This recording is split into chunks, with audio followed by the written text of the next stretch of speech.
guys, how's it going? My name is Dal, and the recent Warcraft Direct gave us so much more information regarding the future of the War Within expansion, from its numerous patch updates like 11.07, as well as the Plunders from update 11.1, and also all of the future following updates where we don't have all the details, but we have seen a bit of a preview at the content to come for the year 2025. But before we get to all that future content, we first need to get into the major announcement or major update arriving to the War Within real soon, patch 11.1, Season 2 content of Undermined, which is going to give us a brand new zone, a new mode of transportation, and also a pretty major seasonal refresher for content like raids, delves, and specifically Mythic Plus content, as we're actually looking to make Mythic Plus even better than ever before, by bringing in even more content in order to shake up the Season 2 meta, but also adjust the reward structure to make sure that entry-level players have a better time easing their way into Mythic Plus content if you haven't done so already, but also to make sure that players that are pushing some of the higher and difficult dungeons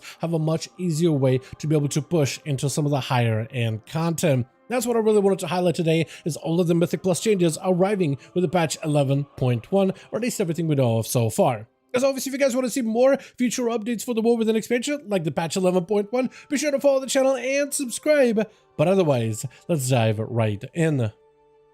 So one of the new pieces of content, one of the more unique pieces of content coming out for Season 2 of M+, is a new instance called Operation Floodgate. This isn't a mega dungeon like we've had over the last few expansions, which when you look at it has become kind of like a norm over the last few 0.5 or rather 0.1 Season 2 updates of each expansion, whether it is Shadowlands and the Tezevesh Market, or even Dragonflight with its Dawn of the Infinite. But even if you go back to Battle for Azeroth and Mechagon, Operation Mechagon available for a 0.2 update, and then Legion with, I believe it was 1.5, or rather 7.15 with its return to Karazhan. I'm actually not exactly sure when Karazhan launched, but it launched pretty shortly into the actual expansion's release. And we've had a mega dungeon over the last few seasons, but this time around in Season 2, we're not getting a mega dungeon, but rather a proper dungeon instance with anywhere between 3, 4, or 5 bosses, very similar to the Dawnbreaker, Stonevault, and any of the other War Within instances. Though apparently mega dungeons are not completely off the table for future updates, they just wanted to do something new and something different because it felt like it was formulaic, adding a 0.1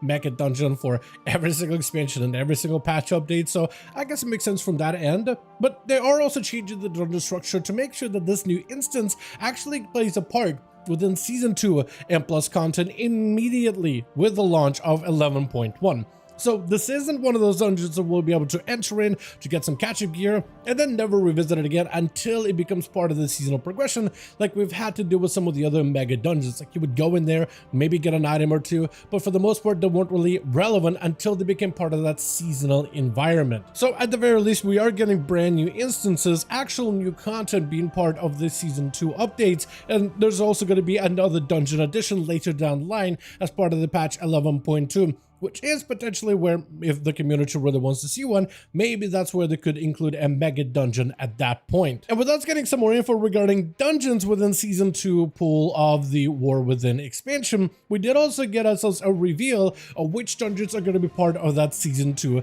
Mythic Plus rotation. Now, all of the Season 1 dungeons are going to be rotated out of it, but all the other War Within dungeons that weren't in this pool are being placed in. So we get dungeons such as Cinderbury Meadery, the Rookery, Dark Flame Cleft, as well as Priory of the Sacred Flame, which as far as the early dungeon pool goes, they're very straightforward linear experiences, except for maybe Cinderbury Meadery, because you can't go to either fighting IPA or Bank Busby as your second boss after Brewmaster Algier. And I guess you do have instances such as at least the early part of the Priory of the Sacred Flame before Captain Dalecry, because there's some room to maneuver at the very beginning, but very straightforward dungeons, very linear experiences, so not too much variety in how you'll be able to approach those instances. The other non-War Within dungeons, very similar to Season 1 content, are going to be the new one, Operation Floodgate, as part of the patch 11.1. And outside of it is going to be sorta dungeons related to this goblin themes we got going on as part of 11.1 content. One of those goblin themed dungeons is going to be Motherlode, which is technically still located on top of the Isle of Kazan, which is the goblin starting area, So I guess thematically this would make sense, since it would be going down into the Undermine, when Motherlode I imagine would be somewhere above the Undermine to some degree. Out of all the BFA dungeons, however, this one definitely wasn't seen as one of the easiest back in the day, but a very straightforward one to say the least. And it was one of those dungeons that had some push potential even in pug group content. It does get a little bit hectic at the very beginning because it's a very enemy and target rich environment at the very start, with some major interrupts and crowd controls you had to perform at the beginning, but it does end up getting softened out as you get through the rest of the instance. Although it's going to be interesting how many players are going to have a hard time with the final boss, and there's a lot of these targeting mechanics that fight specifically had. Surprisingly, a dungeon from Shadowlands is also part of this roster, and it's Theater of Pain, which doesn't have any thematic components when it comes to this whole goblin instance, but definitely an interesting instance that, depending who you ask, had a different view of this place completely. It was an instance that did become a lot more favored during certain seasonal affixes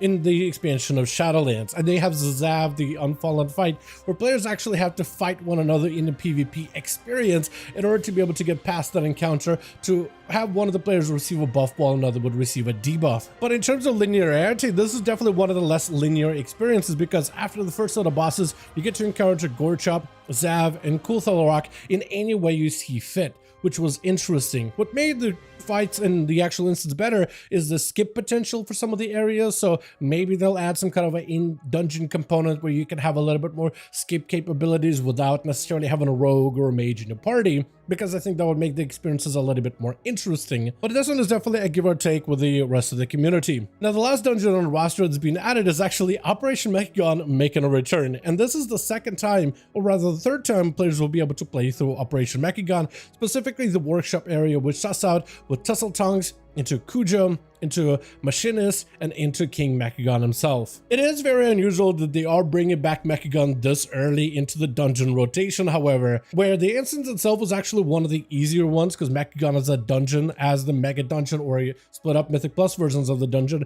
was generally one of the ones favored by most players in the community. But it is very unusual to see this instance returning this early for the Season 2 of the War Within, and I wonder if they may make an adjustment or a correction with that and pivot to another instance completely away from Mechagon. But honestly, time will tell. We'll have a bit more information as to exactly what they're going to do with these dungeons once 11.1 is officially available for testing on the PTR. Besides this, we also don't have any information regarding what the seasonal affix is going to be, and that one is also going to be available for testing on PTR whenever 11.1 gets here, which will likely be after 11.07 finally arrives to the live realms. Besides brand new dungeon content, they're also looking to make dungeons even more welcoming and rewarding, especially for new players jumping in for Season 2 content. Which means that players that never really touched Mythic Plus dungeons or never really wanted to push Mythic Plus dungeons should have an easier time with the launch of Season 2, as players have found themselves in Season 1 hitting somewhat of a wall at certain points throughout their Mythic Plus content journey. Like players that are trying to get into actual push dungeons, 12s and aboves, really trying to test out their limits, where a lot of the fun can be had within that difficulty specifically. But the jump from a plus 11 to a plus 12 in terms of difficulty and affixes is a very noticeable one, with many players going from absolutely slamming and obliterating plus 11 dungeons and then being humbled once they step their foot through a plus 12. So they wanted to have a bit of a better ramp up to that difficulty to give players that want to push content and players that always wanted to but felt intimidated by it more opportunity to actually dive into that push content, especially when you're pugging on your own. There's also a decent bit of subset of players that are mostly delve players that initially did delves in order to start getting some baseline gear, because why do you need a whole group of players for a 5-man content when you could just run yourself through delves and get as much gear from there as possible? However, eventually after a bit of time,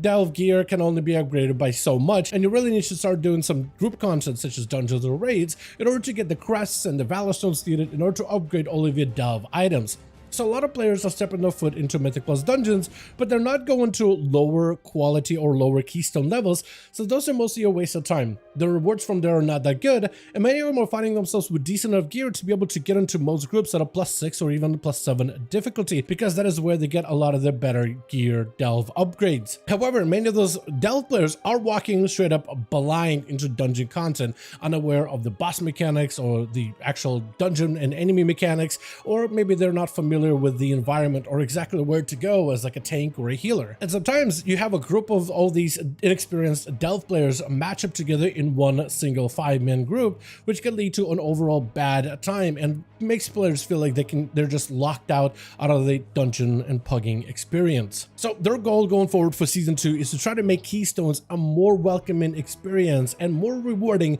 at some of the lower level ranges, the perfect place for players to learn all of these dungeon mechanics and all the affixes and everything, how things work within that type of content. So they want to give players a reason to do some of the lower like +2s, +3s, +4 levels, while also making it more rewarding where you are constantly getting that progression. Even as a player who never done dungeons, they want to make sure that those players in particular have a progression even in some of that learning content, specifically by placing them in an environment where you are allowed to make mistakes and learn, but also where you can get progression and rewards and actual meaningful gear and power gains within that dungeon content. So they're going to restructure it completely. So newer players or players that play at lower difficulty content should be more rewarded within Mythic Plus in Season 2.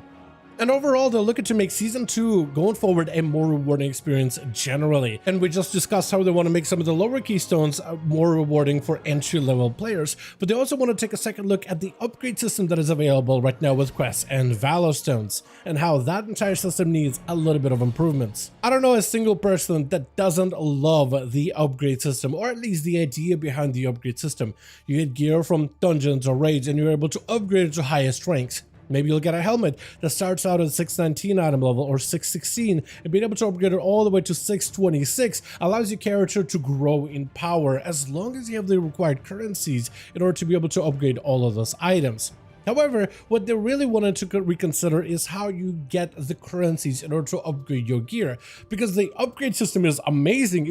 but what really needs to change is the aspect of what you need to do and what currencies you need in order to upgrade all of those pieces and items. The whole point of the crest system, however, is important because they want to be able to push players to compete in higher end content, to really test their limits, to do something that's above themselves, to do more difficult content rather than spam out a bunch of menial, easy content in order to get their gear as well as items upgraded. And crests are a part of that separation and the reward structure, where players that are doing the more challenging content are appropriately rewarded. Rewarding both players that can compete and succeed in that content, but also reward players that even attempt, and even if they don't quite make it, they still want to make sure that those players are rewarded for pushing outside of their comfort zone. So they're looking to create a bit more crest clarity, and right now you have so many different crest names out here, from the Gilded Crest, Carved Crest, Ruined Crest, Weather Crest. Like, they're not even set up in the same way within my currency screen, so you can't even tell what's a higher level crest, what isn't. And they also want to make sure the players are adequately rewarded with the amount of crests that they need in order to be able to push for their character, in order to be able to upgrade all of their gear. And there's been a lot of discussions in the community how they could potentially do that. And while we have a lot more information as to exactly what they're going to do with quests, there's already plenty of community suggestions as to what they could do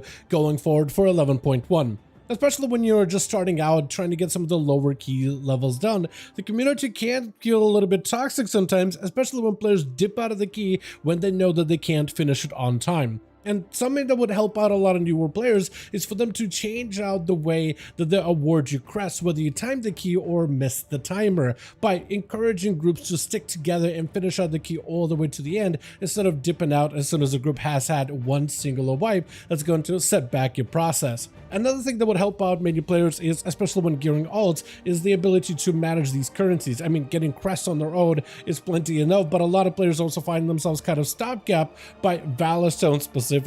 Like, their mains will be sitting on 2,000 Valor Stones cap, and there's nothing they could spend them on, but your alts are always going to be behind on Valor Stones, or it feels like that's just the one thing that's really stopping you from being able to upgrade all of their items. So changing out Valor Stones so maybe your main, once they're capped out on their gear, can settle to their alts. That'll be one way to solve it, or by removing Valor Stones entirely out of the game and just adjusting the cost of all the gear through crests on their own. That would be another way to potentially solve the issue as well. But the most important thing to note is there's already a bunch of suggestions by players that already engage with the content as to how the Season 2 Mythic Plus system could be made better. So hopefully they'll listen to a lot of their feedback, which they've been a lot more open to over the last few patches, changes and expansions. While they're not perfect at it, they've definitely been a lot closer to listening to what the community would want and implementing those wishes. So hopefully we'll see some of these adjustments arrive once 11.1 goes up for testing over on the PTR realms. But with that, that's going to be literally everything we got so far for Mythic Plus content and all the different reward changes coming out in 11.1. As always, I want to thank all of you guys so much for watching this update